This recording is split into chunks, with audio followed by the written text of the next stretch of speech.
Everyone in? I'd quite like to just go through all the coffees we tasted. I don't know a lot about all of them. Maybe Aaron can fill us in on some of them. But interesting table, or? Yeah? Some different differences in taste, for sure. Should we just jump right into it? Coffee number one. I'd like to get some comments first, and then we unveil what it is. Would anyone like to say anything about coffee number one? Do we have a microphone for anyone? Anyone? It kind of had like a graham cracker aroma to me, like, some honeyed sweetness on the nose. That's the only positive. Should I repeat myself? Yeah, please. There was a little bit of like honeyed graham cracker, like a sweet, crisp aroma on the nose. Yeah. You find it to be quite intense? Yeah, it was pretty intense. Yeah. Any fruit aromas, or a little bit? Any woody aromas, or? Yeah. Yeah, coffee was, first of all, really, really woody, but it had some really nice fruit notes on top, like typical low-density bean, like a pacamara-like flavor. Okay. But old. Anyone else? No? Okay. So this was an Arabusta from Kenya, from one of their research gardens. So I'm assuming it's a crossing between Arabica and Robusta. I'm not sure. Yeah. I don't really know anything other than that. They didn't really give me any information on this coffee. All right. Second coffee. Would anyone like to comment that? Any raised hands? Yeah. One over here. I had pretty much from the dry through wet. I had a lot of tomato. Tomato. Yeah. From tomato soup to fresh tomato plant, like when you feel the leaf of a tomato and you sniff at your fingers. So it was like this fresh tomato that came through as well. Yeah. And even when it cooled off, I still had tomato. Yeah. I didn't. I have a cold, but I could definitely taste a little bit more fruit in that coffee. But tomato and fruits are, so tropical fruits. Yeah. I thought it was underdeveloped right from the start, Okay. from the smell and throughout. I could smell and taste the raw bean. Do you mean like that herbal taste? Like a green herbal taste? It to me was it was like when you walk into a raw bean storage space. The smell, that was my connection. Okay. Did anyone else find that, or? A little bit flat. Well, I thought it was, it has some acidity, but then it was kind of flat. Flat, yeah. Out. I mean, these were all sample roasts, and I didn't get a ton of samples. So some of these coffees I only had one chance to roast. And since they are a little bit different than roasting normal Arabica, sometimes it's a little difficult. But I actually do find this, I've tasted this cultivar before. And that sort of undeveloped taste that you are noticing is somewhat present almost always. But I find it to be more like a herbal sensation that is present in this type of coffees. Maybe they just need a different roast profile, I don't know. But this was the Batian from Kenya. So Batian is, I'm not 100% sure here, but from what I hear from Cafe in Colombia, they sent some Castillo over to Kenya to test it for coffee berry disease, because they don't have that in Colombia. And then the researchers in Kenya took the genes from that plant and developed it further. I'm not sure if that's true, but in Kenya they have SL34 and SL28 and all this kind of stuff, and then they have the Ruiru, which is a hybrid that they're made, more resistant. And Batian is sort of a further development of this program. So it's a new cultivar that they just released 2 years ago, I think, and people are planting this all over Kenya now because it's more resistant, it produces a lot, and it tastes a lot better than the Ruiru for sure. All right? Oh, yeah. The third one was the SL28 and SL34 from Kenya. Any comments on that? Quite nice. Yeah. Bright, fruity. Yeah. Floral. The fragrance was a little like hairspray. Hairspray fragrance. But then actually once Floral. I tasted it, I really enjoyed it. Yeah. All right, you better like this because this is my Kenyan, so. All right, coffee number 4, any comments? Raised hands, please. Anyone?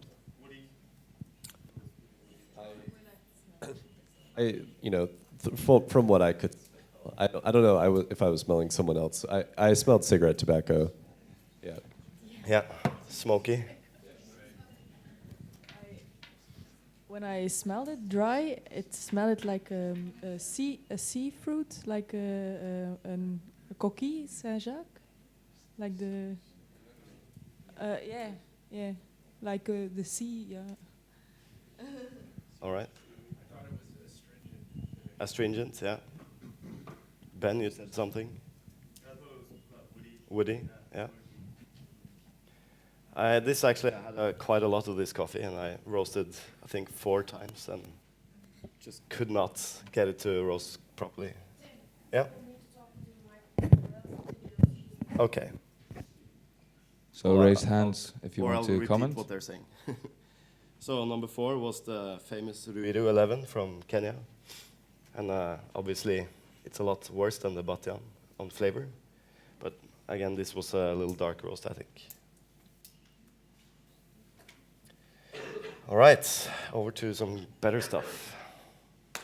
Coffee 5, any comments on that? Anyone? No comments? Ben? Wait for the mic, please. Number 5, I thought it was pleasant coffee. Yeah. Citric, it was clear, slim mouthfeel, but I didn't think it was so balanced. Okay. Not enough sweetness, or? Yeah, perhaps not enough sweetness. Yeah. Notice the roast was a little light, maybe, on this one. Anyone else on coffee 5? Trish, no comments? Neglectful. Yeah, I thought it had a very pleasant aroma. It was a little butter toffee. It was kind of nice in the nose with the dry. Yeah. Nice. All right. So this was Caturra from Cauca in Colombia. The most common cultivar in Colombia that everyone fights for, not to be replaced with Castillo and Variedad Colombia. And has a very sort of, depending on where you are in Colombia, it will taste very different. So I suspect they have a little bit different Caturas there, without knowing. But yeah. It's red or yellow? This was red, yeah. Red Catura. Okay, coffee 6. Anyone would like to comment?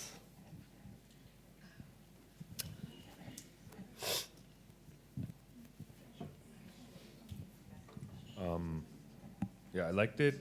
I had tea, aromas of really fresh tea, jasmine. Was a little bit dry, I thought, in taste, but yeah.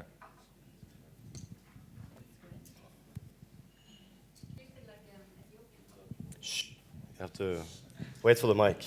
Now you can say it. Tasted like Ethiopian. Okay, nice.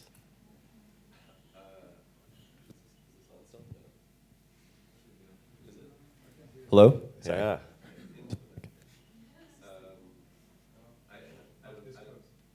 that? A little bit farther from the mic. A little bit further. Okay. I don't know if you've tried this cereal, but to me it tasted exactly like the cereal we have in the States, which is called Fruity Pebbles. Fruity Pebbles. It was identical. You need to take a Q graded class so you don't use these words. Yeah. But it was dead on, so I don't know. I mean, maybe a couple million people have tasted Fruity Pebbles, so I think it's a reasonable descriptor. Is that on the coffee flavor wheel? I actually agree with Ben. I wrote down Fruity Pebbles. It tastes like a geisha I've tried from Panama this past year. Is it positive or negative? Like, I've never had It's this positive. cereal. Yeah. Yeah? It's like your childhood. It's artificial tasting, okay.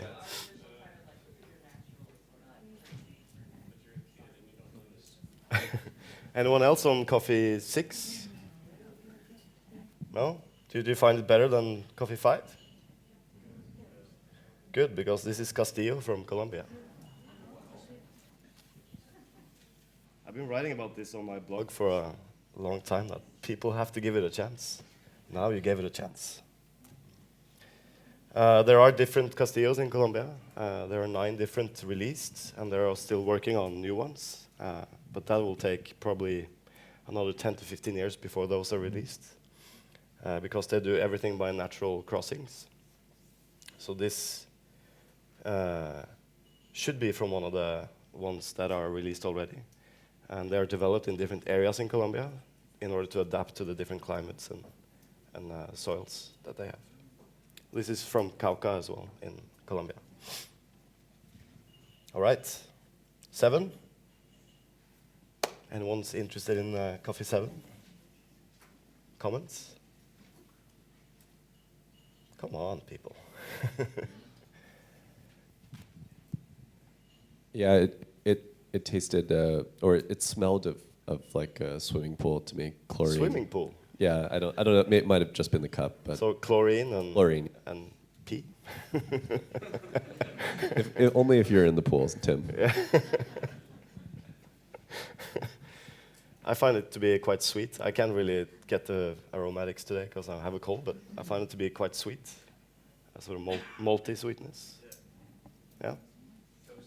Toast. Anyone else? No? Marzipan, okay. That's a good one.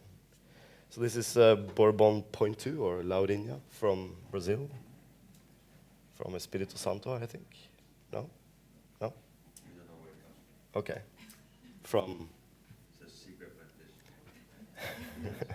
from a secret plantation in Brazil. It's from actually it's from Ushima Coffee Company. Okay. It's making it in Brazil. From Ushima Coffee Company. Yeah, this coffee comes from Tokyo, but planted in Brazil. Okay. So it's a new project for them there. For I know it's a low caffeine content. Yeah, 1/3 the caffeine of normal coffee. 1/3? 1/3. Yeah. It's natural decaf. That's the whole idea. It tastes pretty good. Yeah, not too bad. I think it was sweet. All right, now to the good stuff. Any comments on coffee 8? Interesting, okay. Everyone says that when they mean that it's really bad, but they want to say it in a nice way. John, wait for the mic, please. I kind of thought that I got some menthol. Menthol? In the nose, yeah. It was really overpowering. Overpowering, yeah. Woody? Popcorn? Any fruit there? Fennel. Like licorice? Yeah? Fennel? Phenol. Ah, phenol taste, okay. All right, let's just move on. This is a crossing between Congensis and Robusta from India. It's from one of the top producers in India. I'm not sure if this is sold commercially or whether it's just a curiosity it has on the farm. Yeah, but this is maybe Aaron can fill us in afterwards. often called Congusta. Congusta, okay. Interspecies hybrid, but Congensis is very closely related to Robusta. So I don't know why they were doing that breeding, but that was, in essence, there was no point. Maybe some disease resistance. Yeah, probably. But, in terms of taste, well, no. I've been to one of the research stations in near Mysore or Bangalore. Yeah. And they had like a lot of, all the research were based on leaf rust resistance and so on. Yeah, it does have a bit of that. All right. So, coffee 9. Any good comments on this? Alec liked it. It tasted like dead bugs. Like I think that's the most accurate that I can be. It tasted like dead bugs, horrible. Like you should get it out of your mouth immediately. Evolutionary reaction of poison. Yeah, exactly. Like the sort of bitterness that your body thinks is poison and must expel immediately, like ipecac syrup or dead bugs. Yeah. Here's another one. I have never tried dead bugs, but I thought in the smell in the beginning, I thought I felt a little bit of tobacco. No, and not a lot of tobacco, but a little bit of popcorn. Yeah. But that went away. I didn't taste it at all. I thought it was better than number 8. Yeah. Like, slightly. Slightly better, okay. All right, anyone else? Let's move on. This was Robusta from Rwanda that we just got in. The green beans weren't, looking great, so there might be some cup variants here. But yeah, I'm not sure whether this is the Robusta you requested, Aaron, but at least that's the only one we got. Pardon? Yeah. So Rwandan Robusta. All right, coffee 10, did anyone like that? No? Any short comments? Tasted like Robusta? Yeah. Not a lot of sweetness on my tongue. Very bitter. Okay, that's a Robusta called S, which may be selection, I don't know, but S274 from India, also one of the top Robusta producers in India. It's supposed to be very high quality Robusta from India. So there you have that. Last one, any comments? Trish?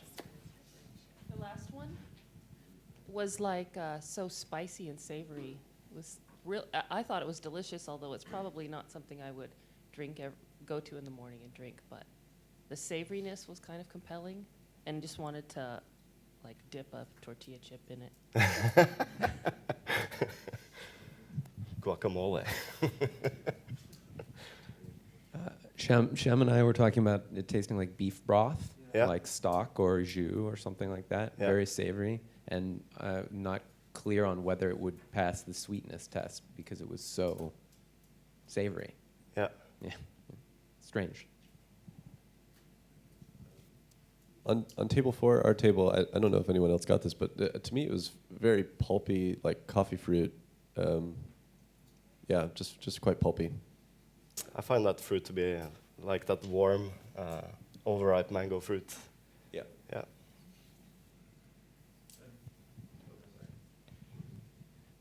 Actually, it was very good compared to the 8, 9, and 10. Peppery and thyme and vegetal and a lot of green herbs. It became better later, I think. Yeah. Decent. How many like this coffee? Can you raise your hands? Oh, fair bit. Good. All right. So that's selection 5 from India. It's Arabica, I think. But I think it's an Arabica that's been crossed with some mysterious species in the past. It's probably from Kent, some Kents. But this is an Arabica, and it's from a project called Araku, I think. I think Solberg has some of this coffee. And probably some of the more interesting Indias I've tasted lately. Yeah, I think that's back-crossed with Liberica. Right. Maybe that's why it's coming out so... Well, to me, it tastes like vegetable soup. Yeah, very vegetable. And yeah, that's probably the Liberica influence in that. That's what made it so different to the other Robusta, Arabica mixes. But can I ask a question? Yeah. Castillo, does that have any Robusta blood in it? I know it's on the cafe imports chart on the Robusta line, but does that actually have any Robusta in it? They started the Castillo project with crossing Hybrido de Timor and Caturra. So it's a Catimor hybrid. There's a development beyond Catimor and Sachimor, or it's something before then? It's just a Catimor. And then crossed with Caturra. And then the kids are back-crossed many times with Caturra. Okay. So the Variedad Colombia is the early stage of Castillo. So it's the same breeding project, but they just started back-crossing more and more. And then now it's Castillo. Yeah. And they're already working on further improvements, back-crossing it with Geisha SL28. It's a real improvement. Yeah. So it's like if you look at the actual plant, it looks like an Arabica. It acts like an Arabica. And even the Hybrido de Timor that they used for starting this project, it looks like an Arabica. So if you ask the researcher in Sene Cafe, he's like, but this is an Arabica. It's got 44 chromosomes and so on. Thanks. Yeah. Tim, let me just repeat my question. What's, Would you say that Liberica is inherently vegetal in quality, though? Okay, Ben is asking, would you say that Liberica is something pretty much related to vegetal flavors? Yeah, rubbery is something that you see in the literature, but also vegetable. Yeah. I'm pretty sure we can easily find out what selection 5 is if I just go online and check right now. But all right, so that was all the 11 coffees. I think Aaron has a little bit more to talk about, maybe? Yeah?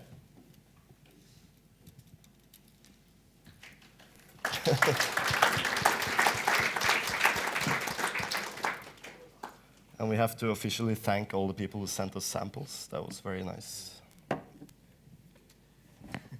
Right. Do you want the mic, maybe?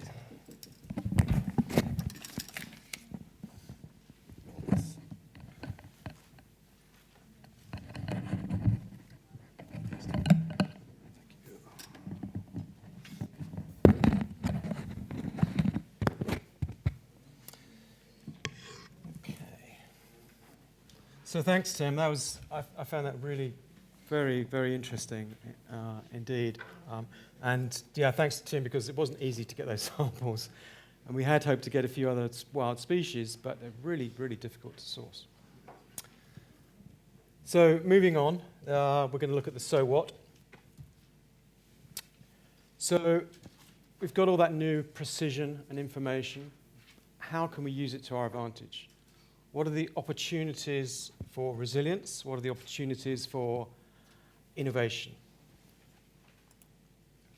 I'm going to take a little more of a closer look at Arabica.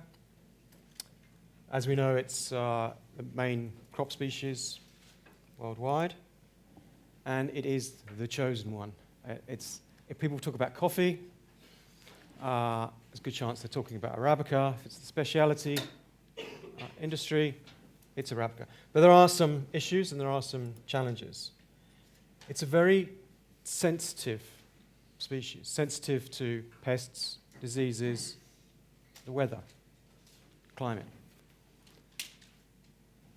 But also, if you take all these things together, they're all linked. So the weather influences pests and diseases. So there's you can't look at things in isolation. And we've seen a lot in the media about climate change and coffee, big scare stories. A few years ago, I decided that actually there wasn't much science behind all these claims. I mean, the Union of Concerned Scientists I would say you've got to do some science before you make these sorts of campaigns. So what we did was to look at wild Arabica in Ethiopia and try to assess the influence of climate change on wild forests. I won't go into the methodology, but across all the emission scenarios throughout the century, depending on what we do with carbon emissions, the outlook is extremely negative for those wild coffees. So the best case scenario, we'll see a 40% reduction in wild coffee forests in Ethiopia and South Sudan. That's very conservative. The worst case scenario is pretty much extinction. Okay. That's science fiction. That's a predictive analysis. This piece of work caused a huge amount of media, mostly reporting our science very badly. I love this one here, how caffeine could be a has-been. We were talking about wild species, and they went on to talk about coffee crops. It just went on and on and on. So what's the reality? What's the reality behind the predictions and the modeling? In 2012, we were able to go with World Coffee Research to South Sudan on a different project, but there was the opportunity for me to test the models. I didn't have the model with me. These days we carry it on an Android phone, but it didn't look good in South Sudan. And when I got back to Kew, I went to see the modeling guys and said, "What's the prediction for South Sudan?" Because I tell you what, it's not looking good there. And they said, "No coffee in South Sudan by 2020." So there's some idea that there could be reality behind the modeling. This year we went to Ethiopia to test the modeling. This time we had a model on our phones. We were able to test over a wide area of Ethiopia. And there is resilience there. There's natural resilience. There are areas which are pretty safe throughout the century, at least to 2080. But there are other areas which, in the modeling, look like they are in jeopardy. And when you go there, there are some indications that the modeling has accuracy. So that's wild coffee. But when you're in Ethiopia, you realize that coffee production is a forest-based system. So there's a good relationship between wild coffee and forest coffee production, which is about, 85, maybe higher, 90% of coffee production in Ethiopia. So if the wild coffees are endangered for climate change, then that also holds true for plantations and production systems. Outside Ethiopia, when we look at what happened to Arabica from the sort of, perhaps even from the 12th century onwards, was dispersal by very few propagules. When I say propagules, very few beans. So one plant, for example, was used to populate plantations in South America, a few plants to Asia. What that gives you is, as you disperse plants through very, very few seeds, is a gradual, or in some cases very rapid, diminishing genetic diversity. So in Ethiopia, massive genetic diversity. When you get down to the plantations, we're almost dealing with a monoculture. And there are inherent problems with monoculture. They're very susceptible to climate, weather, pests and diseases. And we made some sort of calculation as to how much genetic variation there was in cultivated plants, and this is what we came up with. This is the genetic diversity in Ethiopia, and this little thin slice, less than 1%, is the genetic diversity in the rest of the world, in plantation and cultivation systems. So what you have are compounding influences. You have your climate change, you have your low genetic diversity, and ecological decay of ecosystem services within plantation, within producing countries. And these things act together to give you a compounding influence. And people say to me, well, yeah, but these things, the temperature's only 32 degrees, it won't kill the plant. It doesn't the physiological stress isn't the important thing. What we see is that as temperatures rise, as the seasonality changes, is the prevalence of pests and diseases increases. So coffee berry borer, which pretty much wasn't in Ethiopia up until the 1970s, because of climate change, this little swine is able to breed in Ethiopia, and now it's pretty much over all of southwest Ethiopia. So, and that's happened because of climate change. It's gone over a threshold where it couldn't breed before, now it can.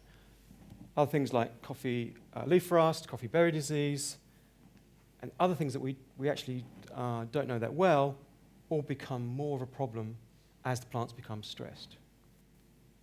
But it may not even get that far. Producers, once they reach a threshold of return on investment, they're not going to grow coffee. So even before there's a big problem with pests and diseases, those guys are going to give up. So if we're building an adaptation strategy for coffee, it's going to look something like this.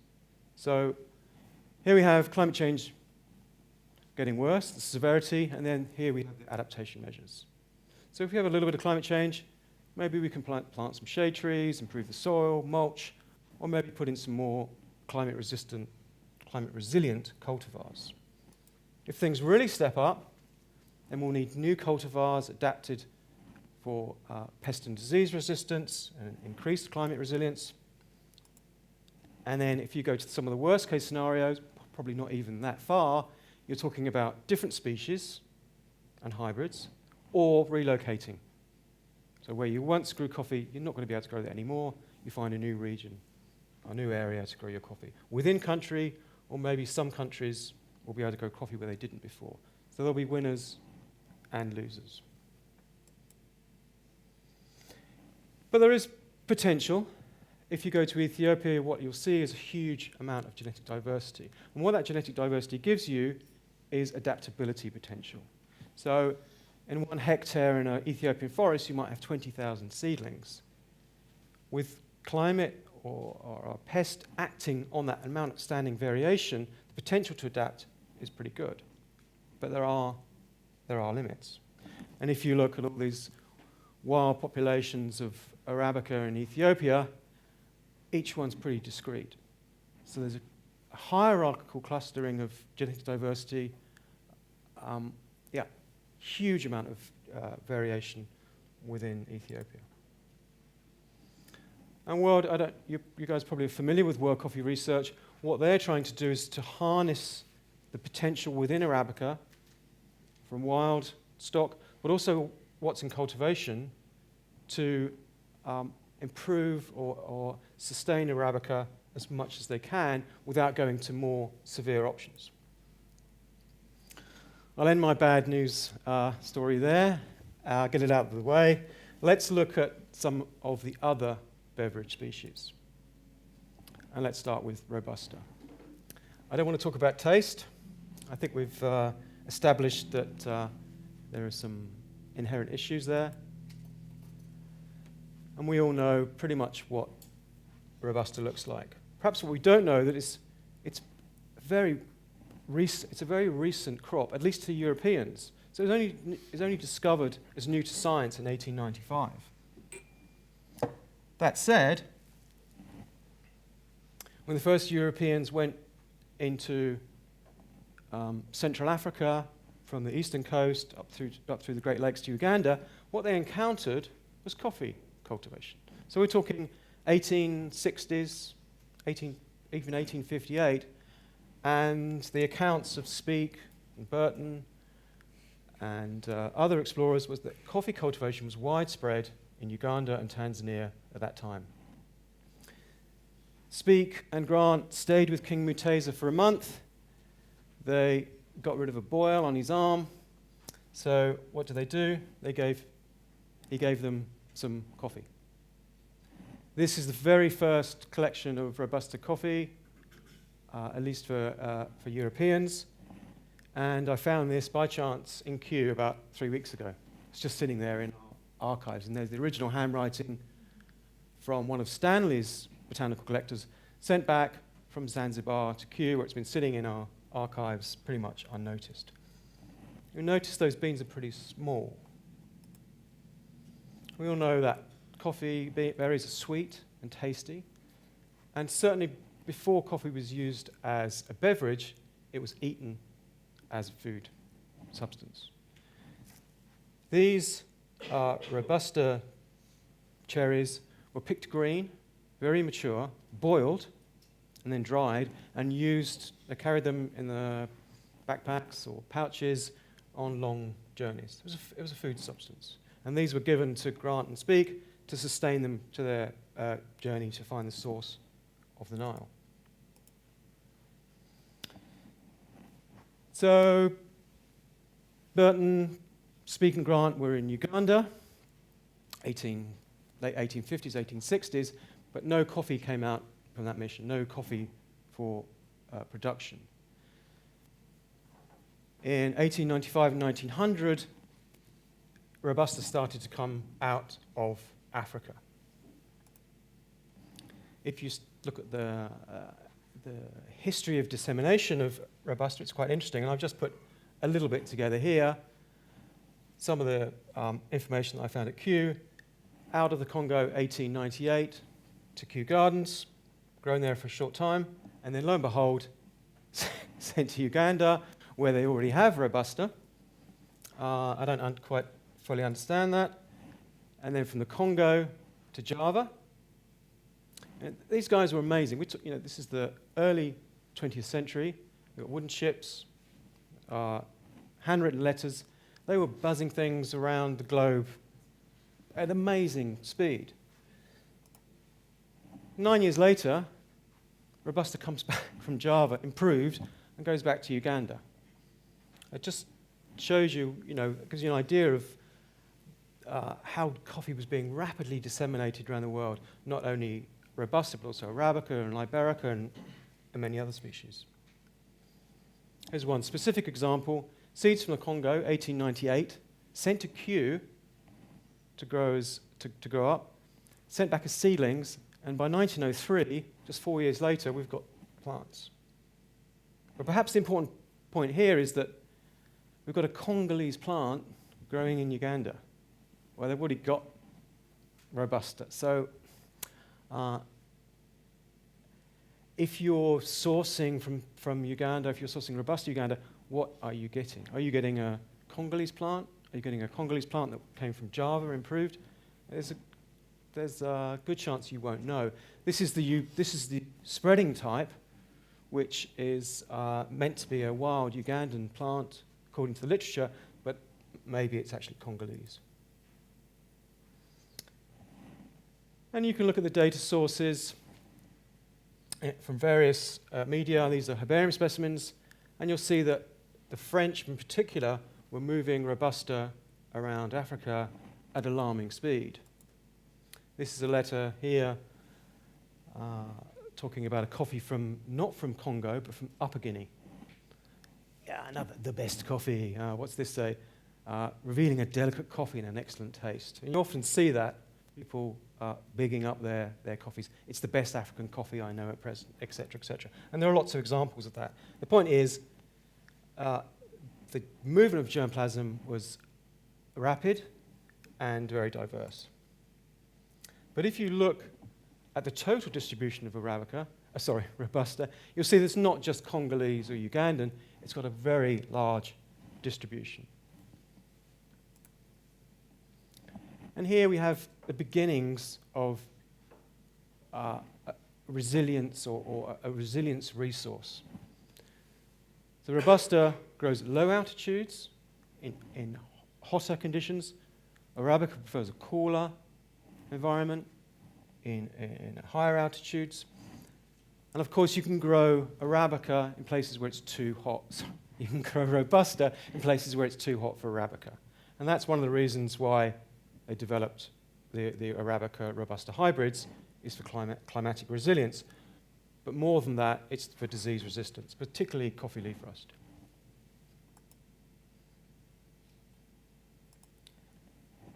So I see some potential with Robusta, despite its inherent problems. Look at Arabica, look at its distribution. It's got a lot of diversity, but it's very narrow. You've got a huge area here with massive potential genetic differences. I've spoken to a few people over the last month, and they've all said to me, I don't know whether this is true, it's unsubstantiated, but the species from the Rift Valley have a milder and improved flavour. But it's clear, I think, from genetic tests and the archival information, that we've used these Congolese Robustas for most of the breeding programs. And I think it wouldn't take a little bit of work to understand what's in Vietnam, what's in India, what have they used. But my guess is most of it will be from Cuilu. So Cuilu is down here in Congo-Brazzaville. Cuilu in Brazilian is Conilon. That's where it comes from. Okay, let's move on to Liberica. We had a bit of a taste of some of the genetic material in one of the hybrids this morning, we think. Liberica is a monster, it's a beast, grows up to 30 meters tall. It's a big tree, has large fruits, and they say that it provides 1% of the world's production.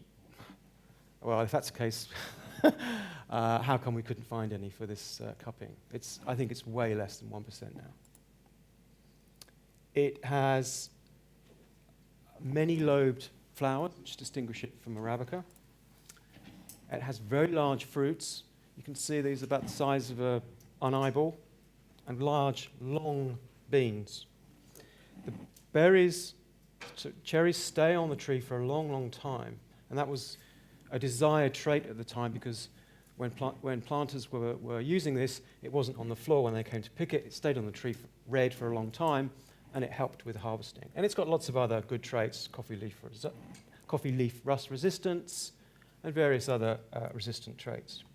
It's also can be grown at low altitudes in hot conditions. Historically, it was very important for the British. So in Ceylon, coffee leaf rust was becoming a major problem for Arabica plantations. And this is a lovely illustration here. This is poor old Arabica suffering. This is lovely, big, strong, healthy Liberica tree. And that was planted in Ceylon because of the coffee leaf rust problem. And the coffee leaf, don't underestimate the significance of this crisis. Most of the population of Ceylon had to leave, had to be evacuated, because there was no longer a living to be made in Sri Lanka from coffee. And that's why today they don't grow any coffee, or very little. They grow tea. So the English invested millions, and I'm not talking millions in today's value, I'm talking millions probably in this era, probably the equivalent of billions today, in this species, in Liberica. And it was like Robusta, perhaps even more so, sent to plantations around the world as the next coffee, because Arabica had many, many problems. This is, by the way, is a 4-year-old tree, believe it or not.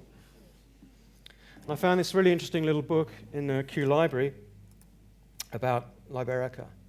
It's a whole book written about its introduction from excerpts from the newspapers of the day.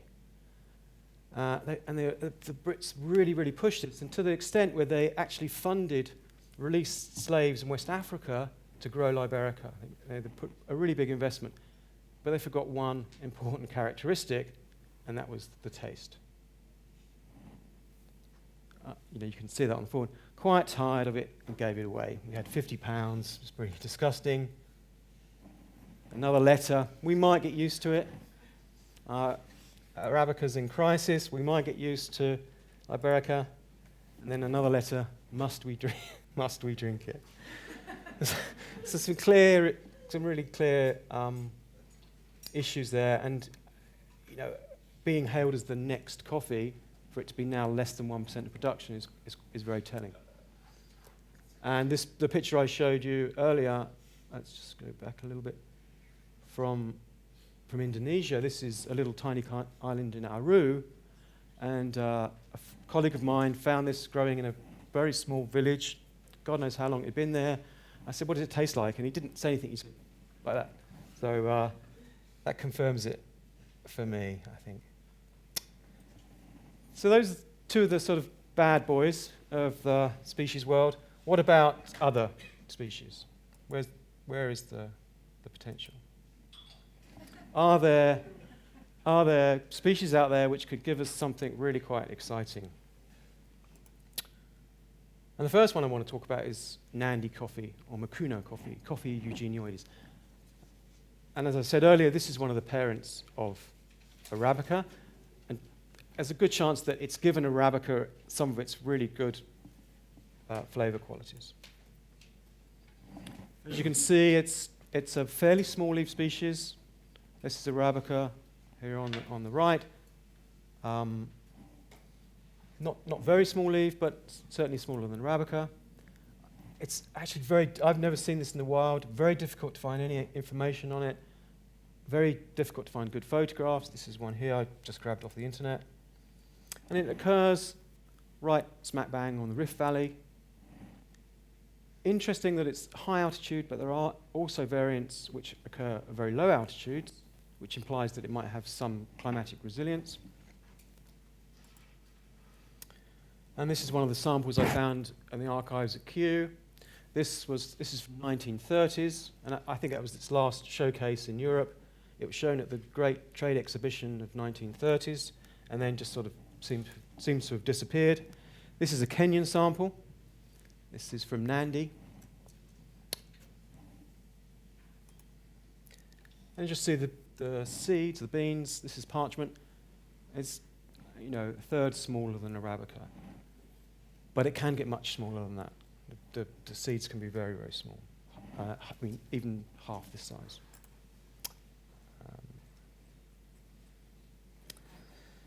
Again, I say 1930s was a sort of turning point. This is something I pulled out of the library. You can read it, but it's basically saying this coffee is difficult to produce, the taste is inferior, it's susceptible to coffee leaf rust. There's no point in spending any public money on it.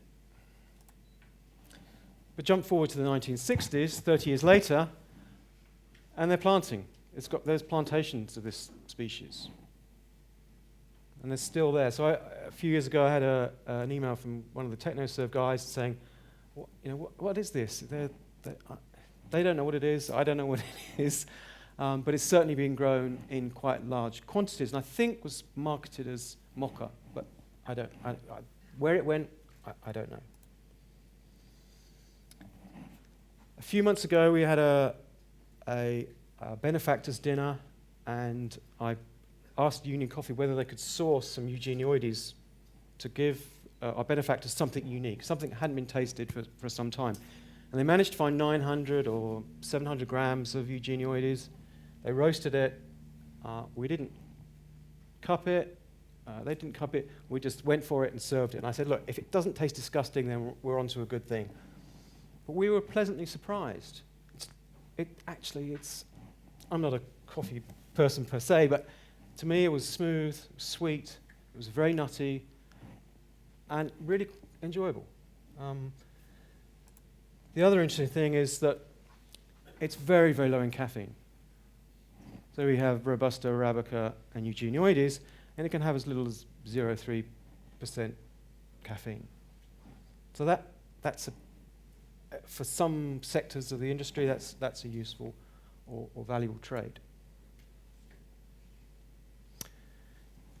Let's go now into more esoteric areas of wild species. This is Coffea stenophylla, or the Highland coffee of Sierra Leone, and this has vanished off the face of the earth pretty much. It is, although it says stenophylla, which means in botanical jargon narrow-leaved, it's not that narrow-leaved. It's from Guinea, Sierra Leone, perhaps some parts of Nigeria, but it was originally found in Sierra Leone way back in 1834, so before your Robustas were were found or even seen before. Here's just some more herbarium samples. I'm using herbarium samples because there's nothing really much else. There's no photographs, nobody's seen it for a long time. You have photos? Yeah. Okay. It is in botanical gardens, but many of the plants in botanical gardens are not stenophylla. They're the mutant of Arabica with narrow leaves, angustifolia. An easy tell is these long drip tips, these long points at the end of the leaves, and the fruits are black, not red. So really very distinctive. And we have a team that are actually out in Sierra Leone now, not specifically looking for this, but they're keeping their eye open for it. Again, back to our archives. It was clear that it was cultivated quite some time ago. Cultivated in the lowland ground, 1873. Other seeds sent to Kew some years later, and you can see quite a few defects there. That's the parchment and the beans. Sorry, what I should have said, that the size is equivalent to an Arabica. One of the very useful traits of the species is that it's very drought tolerant. This is sugarcane grown in Trinidad, hot and sunny, pretty dry actually, but the plants are still healthy. And Kew was sending this all over the world in the late 1800s, but today it's almost gone. When you look back at all the old stuff, time and time again, you see this reference to it being a fantastic coffee, exquisite, say the French. The infusion is good, but even some of the British literature supports that opinion.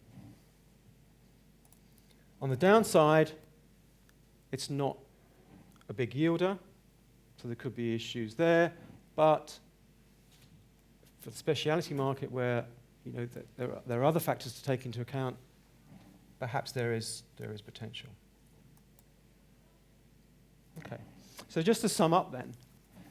Well, I probably should just say there that I've just selected 4 species out of the 134.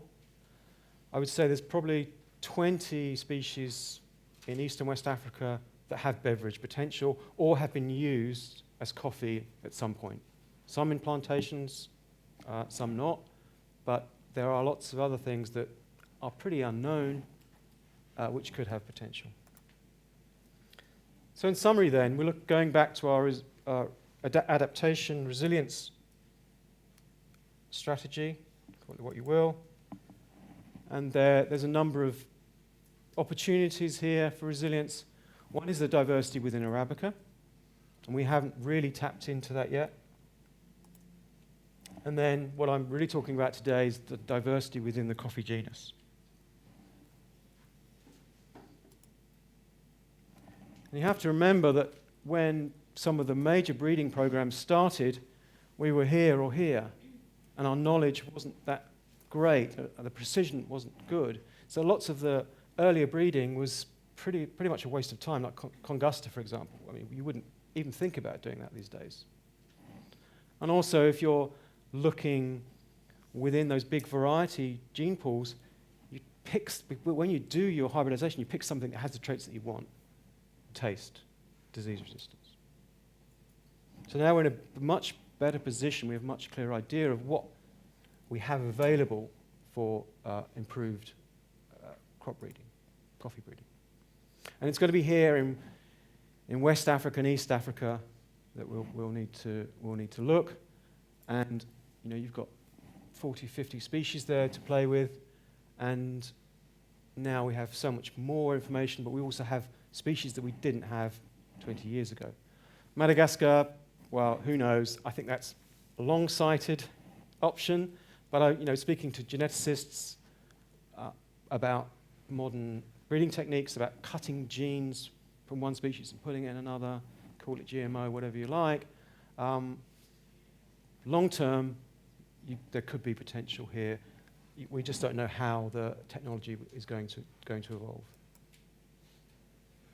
And I think there are opportunities for the speciality industry.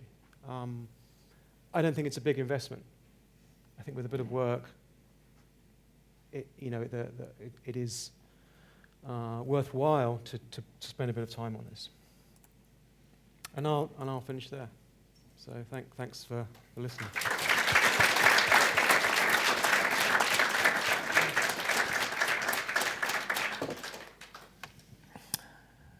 Any questions? Stunned silence.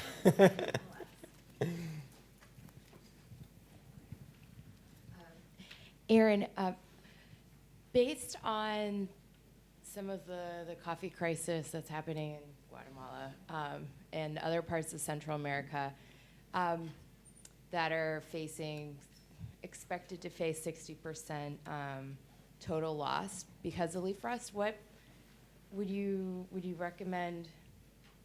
Like, what species? Yeah, I think in the short term, I think there's big options for Arabica. And the Castillo we tried this morning, I'm not absolutely certain about the CLR resistance, but if it does have resistance, then that's a great bet. I mean, if it's better than Sachimore or Catimore, then yeah, why not? You've got to grow a crop to make any money. So that would be varietal, but then yeah, how about varietal. like other than Arabica? Like, do you think it's not short term?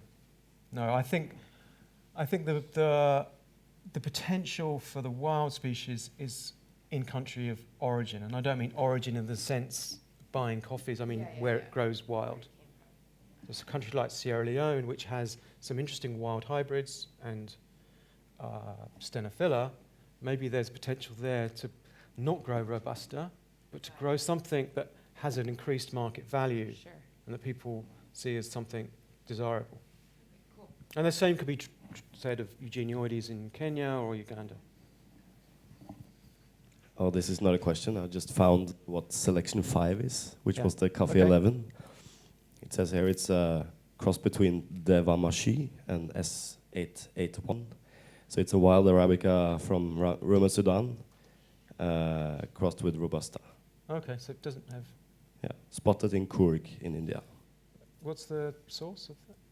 This is I sent you the link, a book called Basic of Horticulture. Okay. Yeah. I'd be really interested to follow that up, because according to the chart, it's back crossed with Liberica. And there's lots of Liberica, Arabica, Liberica Eugenioides, Liberica Robusta crosses. They didn't come to anything, but I think that's worth checking out. Yes.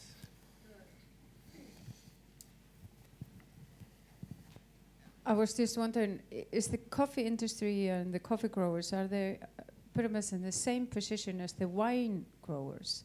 Is the same thing happening in wine? That because of climate change, that they need to have different varietals. Yeah. So pretty much in any agriculture product, you're in the same position. So one thing I didn't mention was the fact that coffee is what we call an orphan crop, because its production is spread out across the world, across many millions of farm holders. No company can monopolize genetic resources of coffee like they can with maize or corn or cotton or tomatoes. So it's not the investment in coffee that there would be otherwise. So if you look at tomatoes, yeah, for sure, those companies have incorporated wild species into cultivars for improvement. And that's happened in tomatoes, potatoes, wheat, everything, pretty much everything. It's going back to the wild, finding something desirable and incorporating it. Could be for climate resilience, could be for pests and diseases. I saw an example the other day, I think raspberries. There's a new cultivar there which has been bred for warmer winters. So that many sectors of the industry are away thinking this. They're really investing in risk strategies. But coffee, we've only just started, and it's pretty much restricted to the world the work that World Coffee Research are doing. They're thinking like a Monsanto, but in using a different mechanism. And it's good we've got those guys, because if they don't do it, I don't know who will. And what they've done is they've galvanized many, many stakeholders, beneficiaries to support a program nowhere near as close to a big investment, but you get some of the way at least. Yeah. So they're filling the gap in that respect. But the coffee leaf rust crisis in Central America, that just wouldn't have happened in many other crops, because the investment and the foresight would have been there. And when we went to the symposium in Boston, the coffee leaf rust specialist said, we don't have coffee leaf rust in other crops because we've dealt with it. But isn't that also the case in Brazil? They don't have leaf rust there because Isn't it the same thing that happened in Brazil? There isn't a leaf rust? Maybe the Brazilian can answer that? I mean, coffee leaf rust is not just about cultivar selection. It's also about cultivation techniques on farm. That's the on answer. farm measures. And people are saying, we're using the same cultivars in the same country. We don't have the problems because we're running our farms in a different way. That's it. So looking at the plant is one thing, but then we can improve. Looking at the plant is one thing we need to do, but then we also have to look at the cultivation in the countries and improve what we're doing there in order to get better coffee. The issue there is the farmer, the plantation holder, needs return on investment. So if those measures are so prohibitive that you can't produce coffee at a profit, and you'll grow something else. And that's a big issue, of course.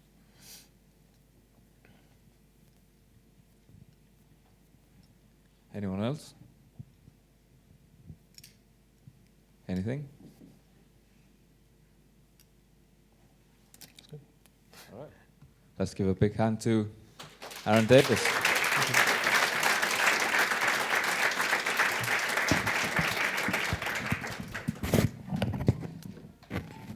So now we're going to